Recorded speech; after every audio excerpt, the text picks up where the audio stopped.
तर आरएसएस कडून मला रोखण्याचा प्रयत्न होऊ शकतो असं अनिल परब यांनी म्हटलेलं आहे। शिवसेना पक्षासाठी मी अनेक केसेस अंगावर घेतल्या असं देखील अनिल परब यांनी म्हटलंय। सामनात पान भरून माझ्यावरील केसेसची माहिती आली होती असं देखील अनिल परब यांनी सांगितलं। आरएसएस कडनं फार मोठ्या प्रमाणात केला जाणार आहे, कारण त्यांचा उमेदवार आरएसएस आहे।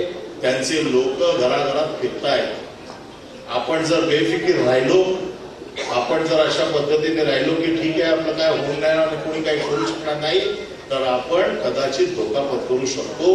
आणि म्हणून ही धोक्याची घंटा आहे असं समजा। शिवसेनेत ज्या वेळेला शाखा प्रमुखाला इंटरव्ह्यूला आम्ही विचारतो नगरसेवकाच्या तिकिटाच्या वेळेला, तो म्हणतो ना साहेब मला तिकीट पाहिजे, किती केसेस आहेत तुझ्यावरती? मग ते सांगतात साहेब एवढ्या केसेस आहेत, तेवढ्या केसेस आहेत, तेवढ्या केसेस आहेत।